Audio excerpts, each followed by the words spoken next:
6:3. Oséias 6:3. Esse mês de outubro estaremos falando sobre intimidade com Deus. O nome da série é Intimidade com Deus. E serão 5 domingos em que trataremos alguns temas, quer seja eu, quer sejam outras pessoas. Nós trataremos de alguns temas para nos trazer edificação, crescimento e entendimento daquilo que Deus quer para as nossas vidas. Oséias 6:3, eu vou ler na minha versão, você pode acompanhar na sua versão. Diz assim: conheçamos e prossigamos firmemente, adorando e conhecendo o Senhor. Tão certo como nasce o sol, sua vinda ocorrerá sobre todos nós, como as boas chuvas que vivificam a terra nos tempos apropriados. Série Intimidade com Deus, mensagem da manhã: ser intencional é necessário. Você pode repetir comigo? Ser intencional é necessário? Pode ficar melhor. Ser intencional é necessário. 1, 2, 3. Ser intencional é necessário. Precisamos ser intencionais na nossa intimidade com Deus. O profeta Oséias, conhecido como profeta menor, traz uma mensagem fortíssima. Ele traz uma mensagem de conserto, ele traz uma mensagem de denúncia, ele traz uma mensagem de ajuste de contas. Como conhecido esse profeta era como um profeta menor, e é uma característica desse conjunto de profetas menores, de serem profetas que vão na ferida, que apontam os erros, que pontuam as dificuldades da nação, e não diferente. O profeta Oséias, mais uma vez, nos 5 primeiros capítulos, estava ali apontando o desvio moral, o desvio ético, o desvio espiritual do povo hebreu, neste caso, o povo judeu. Estava ali apontando os erros, as falhas, as alianças erradas, apontando ali os negócios errados, apontando ali as maneiras como eles se relacionavam intimamente, se relacionavam na forma também bélica, com alianças de guerra, se relacionavam também de questões financeiras e a maneira como os afazeres e os negócios diariamente estavam tomando o espaço que deveria ser só do Senhor no coração daqueles homens e daquelas mulheres. Os profetas, assim como Oséias o era, profetas menores, traziam essa lupa em olhar os detalhes, mostrar as vírgulas e pontuar sobre a iminente necessidade de restauração através de um arrependimento genuíno e de realmente confissões de pecados que estavam cometendo. Parece que o contexto da passagem mostra um povo que cada vez mais iam se distanciando de Deus e já não tinham mais aquele feeling, aquela atenção, aquele olhar mais crítico, qual era o real estado de vida deles. Parece que eles estavam ali extremamente sedados quanto ao mal que o pecado traz, sedados quanto às consequências terríveis que o pecado, uma vez cometido, traz na vida do ser humano. Esse povo estava andando como se fosse em direção ao Senhor, mas as suas práticas de vida estavam apontando que, na verdade, o Senhor estava de um lado e eles estavam andando para um lado totalmente diferente daquele que Deus havia estabelecido. Em Oséias capítulo 5, versículo de número 4, fazendo expressão à seriedade da mensagem desse profeta, ele diz assim: as suas atitudes e práticas diárias não lhes permitem voltar para o seu Deus, porque um espírito de prostituição está dirigindo o coração deles, não reconhecem mais o Senhor. As suas práticas diárias, não eram coisas isoladas, eram coisas rotineiras, não eram coisas que poderiam ser apontadas nos dedos, eram coisas que tinham dificuldade de serem apontadas nos dedos de todas as mãos, eram práticas corriqueiras. O povo estava se relacionando com aquilo que Deus reprovava. Era perceptível que o estado atual de vida do povo se mostrava uma consequência nítida de seu já conhecido afastamento de um relacionamento saudável com Deus. Todas as vezes que nós abrimos concessões para os nossos momentos diários com Deus, logo automaticamente abrimos a nossa agenda para ser preenchida por outras coisas, que às vezes pode ser, na sua forma mais bruta, coisas que na verdade estão nos afastando de Deus. Gravem isso. O estado de não relacionamento com Deus se mostra como um estado de relacionamento com outras coisas, qualquer coisa que não seja Deus. De novo, o estado de não relacionamento com Deus se mostra como um estado de relacionamento com outras coisas, qualquer coisas que não sejam Deus.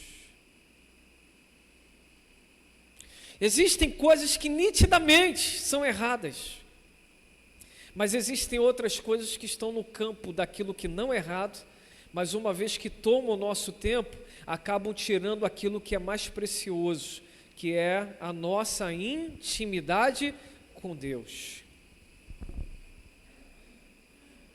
Cuidado com as pequenas coisas, cuidado com as pequenas pontuações, cuidado com aquilo que não tem cara de pecado, mas que na sua prática nos afasta de Deus. Cuidado com os seus muitos afazeres.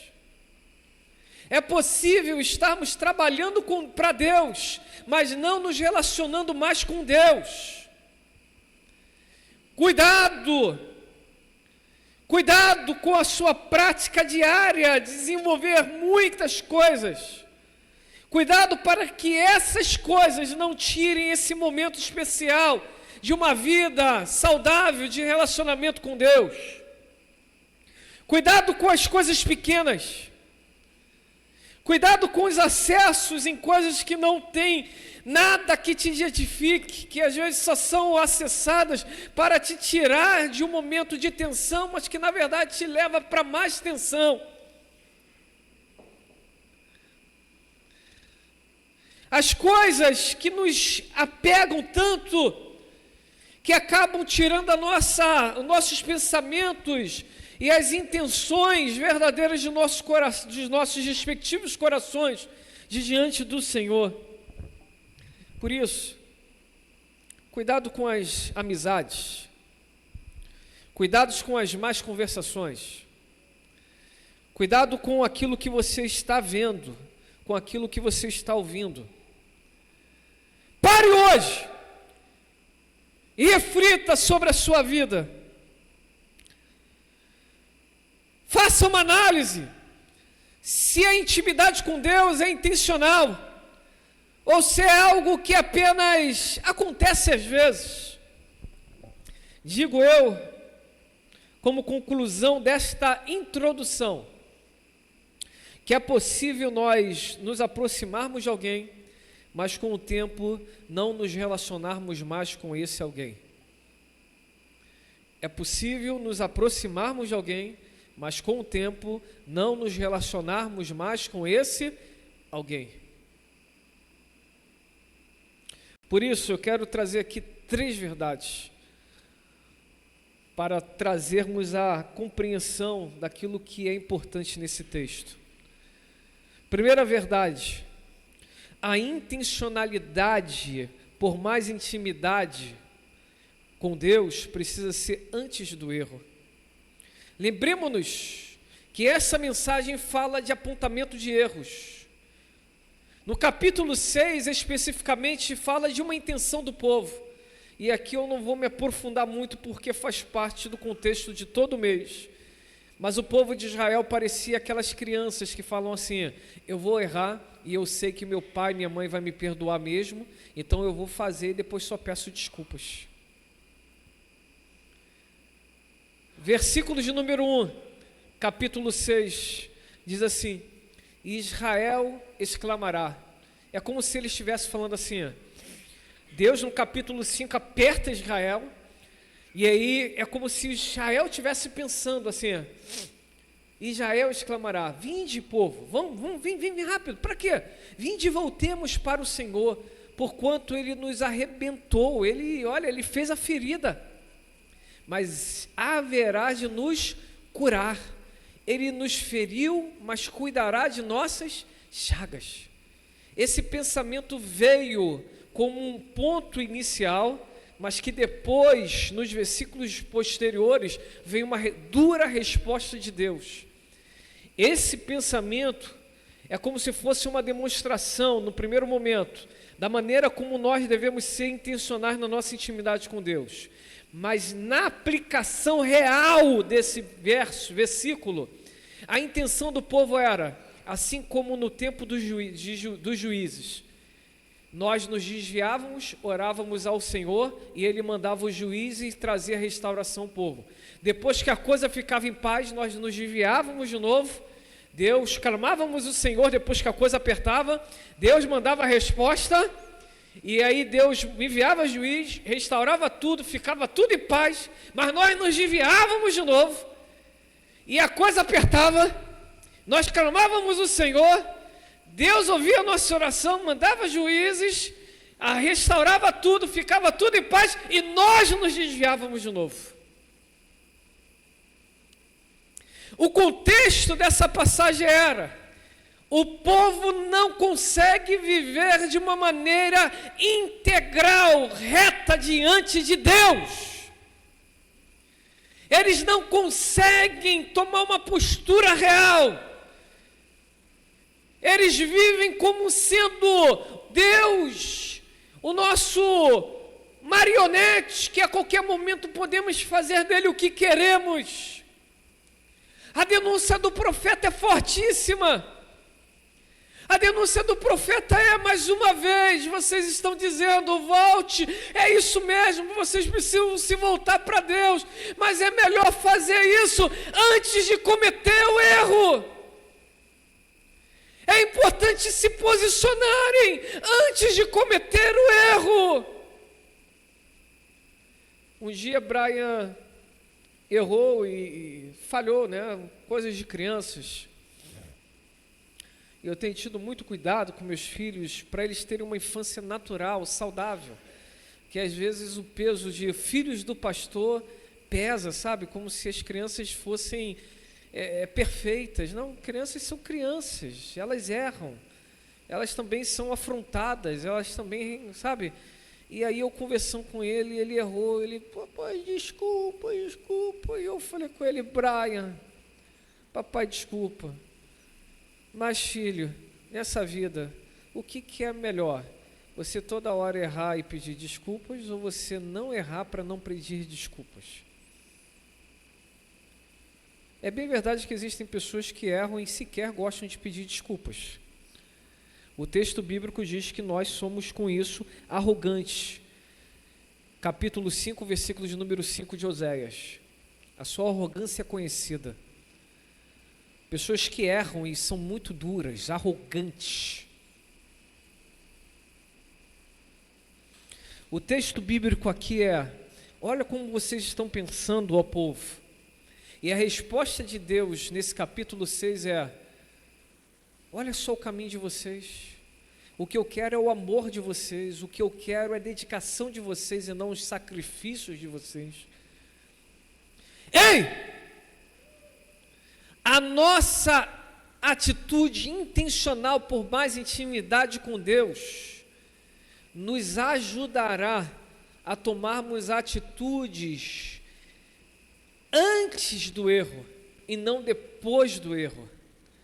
É melhor se prevenir do erro do que ter que depois pedir desculpas após o erro. É melhor se desviar das más alianças. É melhor evitar as provocações. É melhor se afastar com aquilo que não está legal. É melhor fugir dos negócios que não estão legais. É melhor fugir dos relacionamentos que não estão legais, do que depois ter que pedir uma restauração por algo que poderia ter sido evitado. Por isso, seja intencional nessa intimidade com Deus, mas antes do erro, porque neste versículo aqui é uma intencionalidade depois do erro. Seja intencional antes do erro. Quando nós temos intimidades com alguém, nós sabemos o que machuca essa pessoa, nós sabemos o que alegra essa pessoa, e nós nos tornamos mais vigilantes, nós tomamos mais cuidado, nós sabemos exatamente aquilo que está ali, que pode trazer problemas, e aquilo que pode trazer soluções. Por isso, meu irmão, minha irmã, nessa manhã, seja intencional na sua intimidade com Deus, antes do erro. Mas 2, a intencionalidade por mais intimidade com Deus deve ser na restauração após o erro. Pastor, mas eu errei. Eu vivo como Israel, dizendo eu vou errar e depois eu vou pedir perdão e está tudo restaurado. Eu já cometi o erro, o que eu faço? Eu não vou pedir desculpa porque eu sou muito duro, eu sou muito dura, eu sou um arrogante, sou uma arrogante. O que eu faço?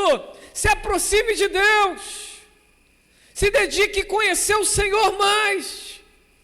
Faça como o profeta expressou no pensamento, que era o pensamento do povo: conheçamos e prossigamos em conhecer o Senhor. Pior do que cometer o erro é viver de uma maneira arrogante.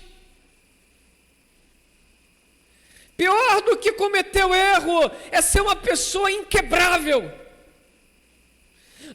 Pior do que cometer o erro é ser uma pessoa que não se constrange pelas consequências dos erros. Bom seria se a nossa intimidade estivesse em dia, para não cometermos o erro aqui.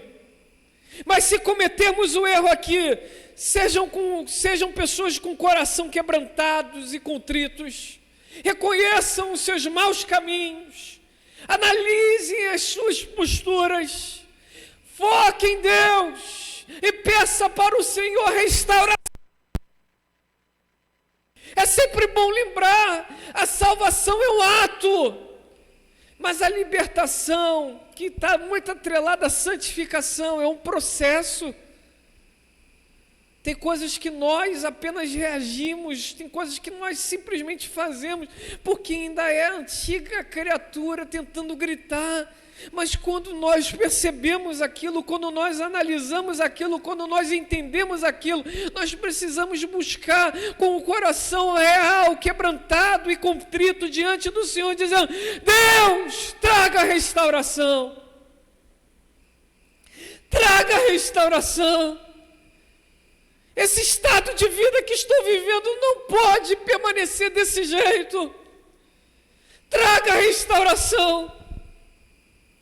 Existem casas que nesse exato momento estão vivendo dores por causa de atitudes que trouxeram problemas seríssimos, e lá, o pior de tudo isso é que as pessoas simplesmente não pedem desculpas, não se quebrantam, não se voltam em arrependimento, simplesmente seguem achando que as coisas vão ficar naturais. Não, tem que ter restauração.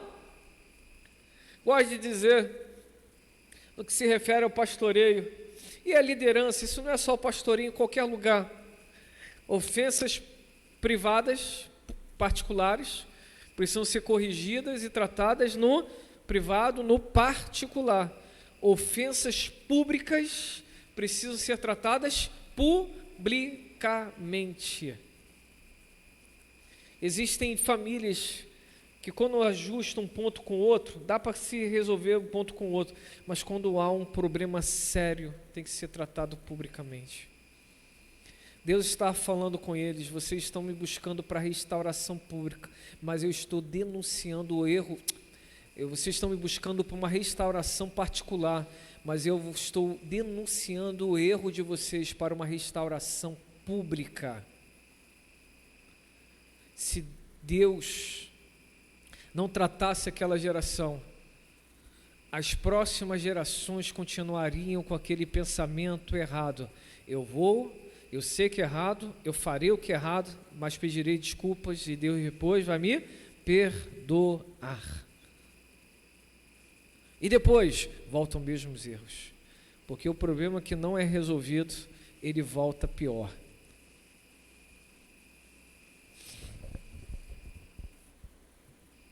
Seja intencional por mais intimidade na hora da restauração.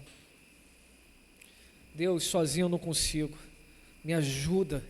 Sozinho eu não posso, me ajuda. Da maneira como estou, não consigo, me ajuda. Senhor, não quero só ser restaurado por causa desse erro, eu quero ser restaurado para não cometer mais um erro. Lembre-se, o pecado, assim como denunciado por Isaías, ele continua fazendo divisão entre nós e o nosso Deus. O pecado, ele continua nos afastando de uma intimidade saudável com Deus. Por isso, nós precisamos ser cuidadosos, vigilantes.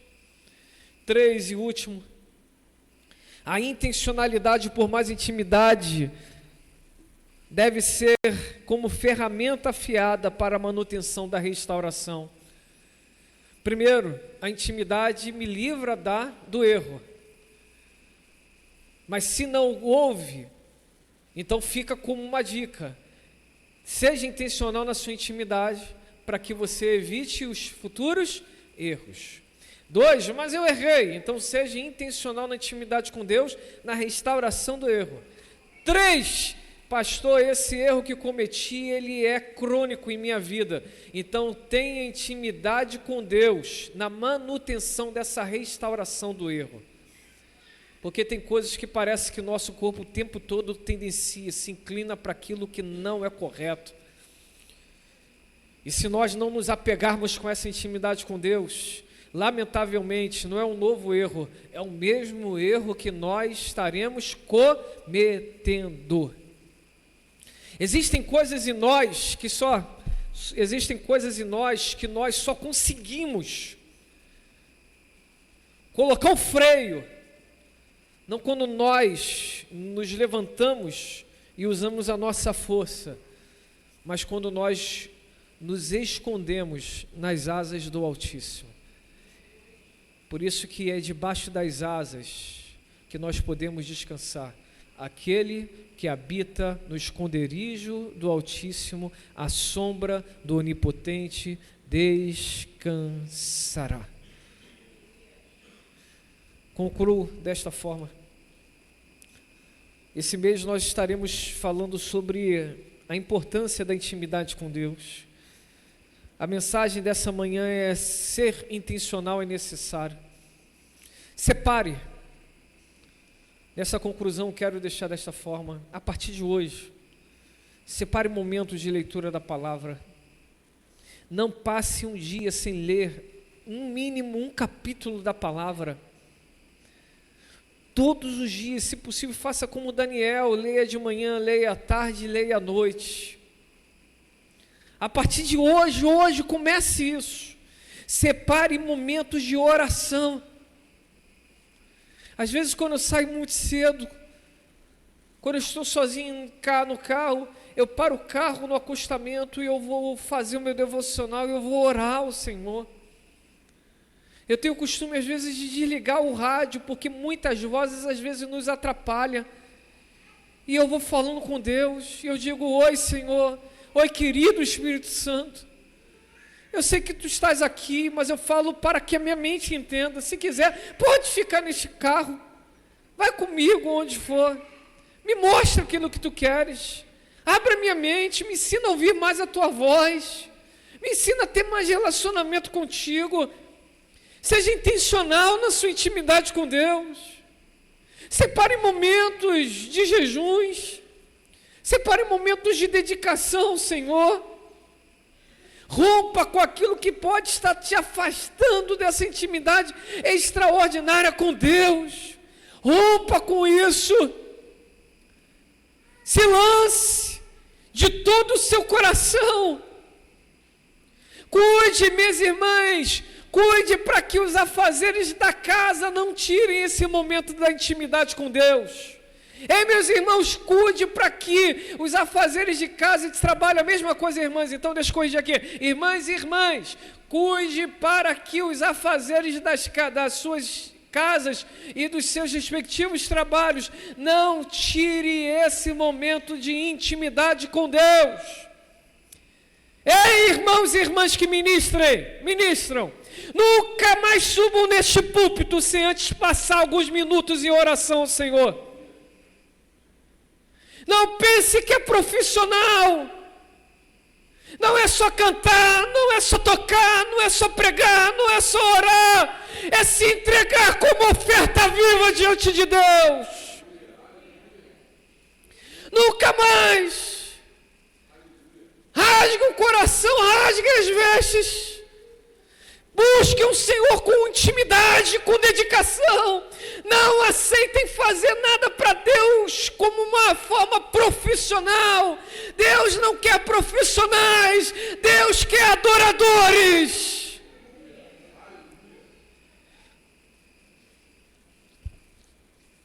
Se você pode, feche os teus olhos e permita terminar o culto desta manhã em divisão de classe, para divisão de classe dessa forma.